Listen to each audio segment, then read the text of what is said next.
Hello everyone, this is LegalNoggin. We wanted to get into a little bit today about how to speak or what to say to your employer. I get a lot of calls from people and they're saying, Jeremy, I don't know what to say to my employer regarding my disability or regarding harassment of some type, whether it be disability, racial, sexual harassment, a lot of that in the news today with the Harvey Weinstein issue.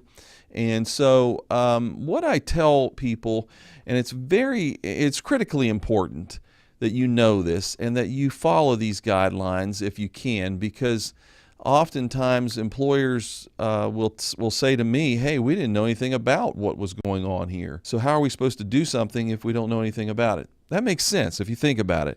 So what you want to try to do is, if you're having an issue at work, whether it's with a coworker, a supervisor, or human resources for that matter, you want to try to go to the highest levels if possible.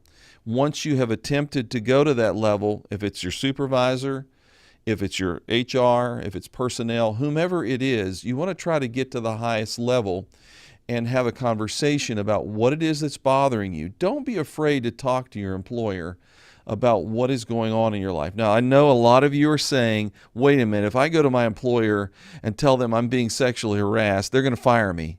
If I go to my employer and say, I believe that you're not promoting me because of my race, they're going to fire me.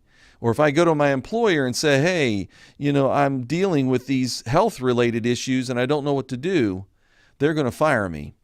I have to say that's a chance that you do have to take. If you're going to get any help from your employer, you've got to speak up. You've got to make it clear to them what's going on and what you need help with. And put it in writing, for goodness sakes. Don't just make a verbal declaration of your needs.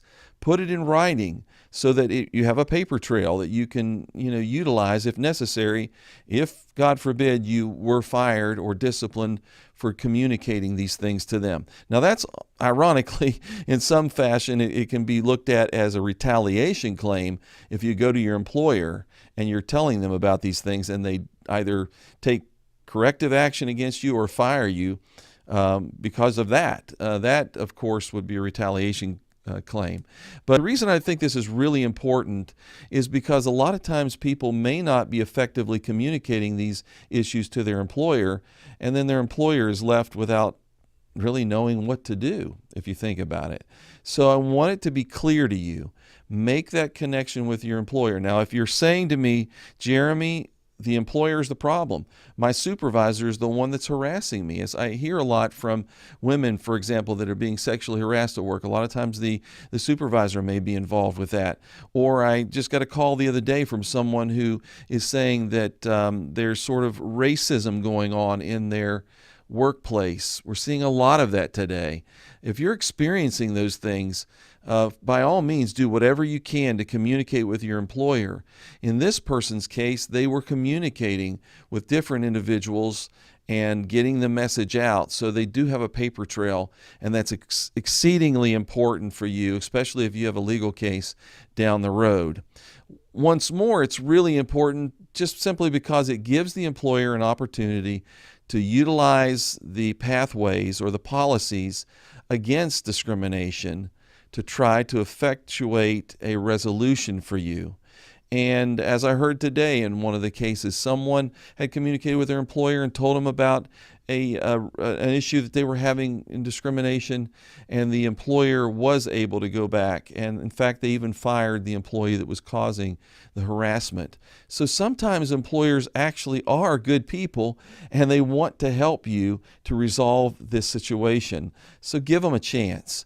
But if for some reason they're not taking the actions that are necessary, or God forbid they retaliate against you, then you will have something available to you that you can utilize in subsequent litigation. Okay, that's all for today. If there's any time that you need to communicate with a lawyer, it may not necessarily be Donham law, because we work with people in Pennsylvania, West Virginia, but look for someone locally, or reach out to the bar associations and ask them for a referral, because information is out there for you if you need it. Okay, that's all for today with LegalNoggin. Thanks for watching. Bye-bye.